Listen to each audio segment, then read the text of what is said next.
of that. What I wanted to say is that in a way, my story is like complete because I found Uchupiamona, or they found me and Kevin, and I became one of them. Like I was initiated as an Uchupiamona in the presence of the entire tribe, which is the Uchupiamona nations. They have only 850 people.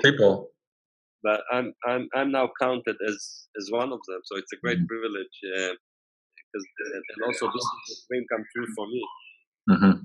And I take it seriously, that position of being Uchupiamona.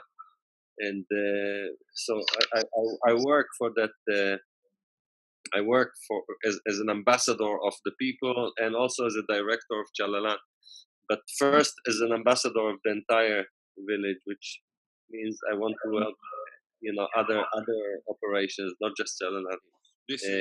It seems like right now the entire biodiversity of Bolivia is at risk. Not only Madidi, but above the Madidi, the Chepete and the Tipnis, and there's a philosophy of quick industrialization, and there's an engine behind it. In a way, it's similar to Trump.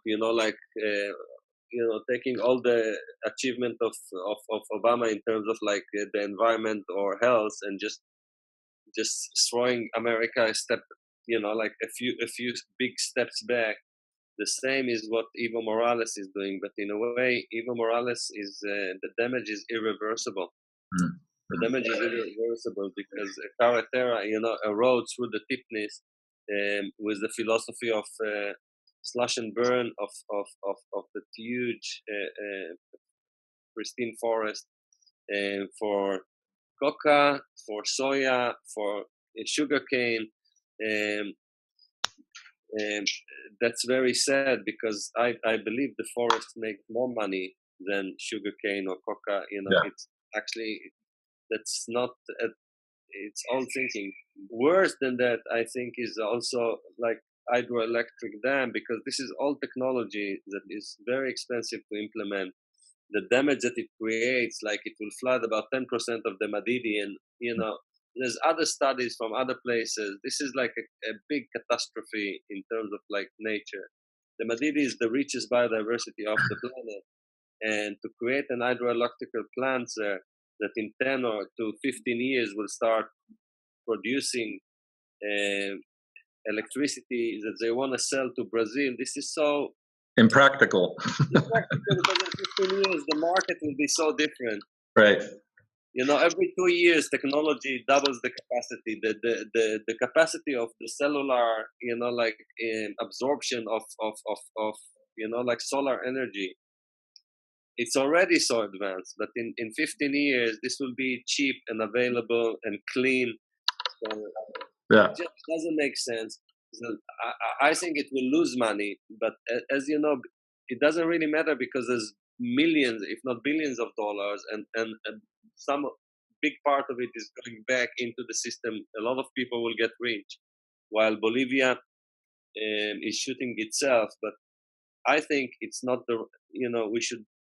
That's what I wanted to say before about my outlook on the world.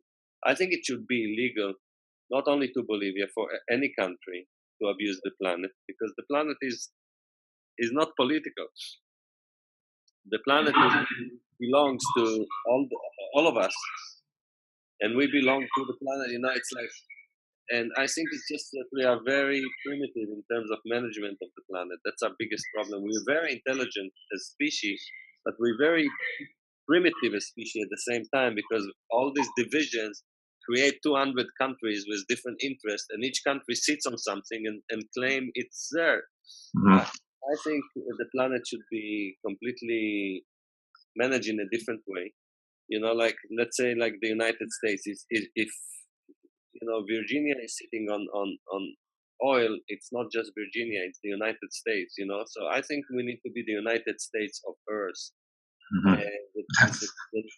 That countries should be like states, and presidents and prime ministers should be like governors. There should be some kind of a central management to the huge atrocities on this planet, to the planet.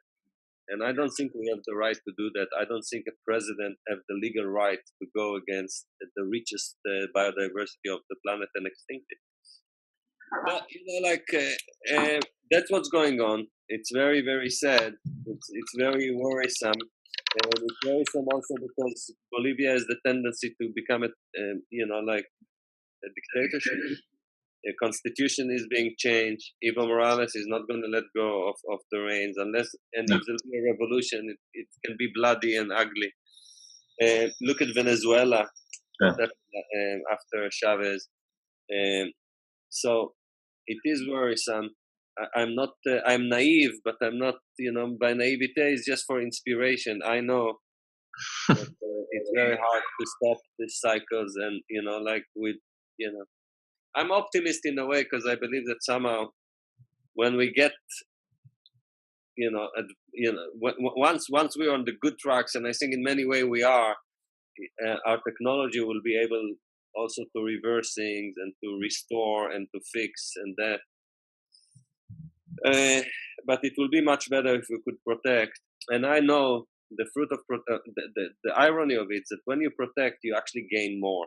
So if you destroy for gain, it's very stupid and short-sighted, because if you protect, you'll gain more. And it's so clear that this healthy ecosystem will produce forever.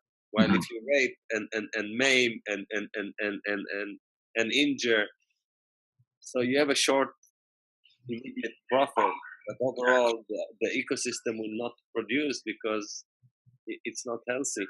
So it's our interest, our economic interest, to preserve the ecosystem. It's an economic thing. It's not a philosophical do-good thing. It's a business. It's bad business to destroy resources, because the resources are interconnected. You destroy one thing,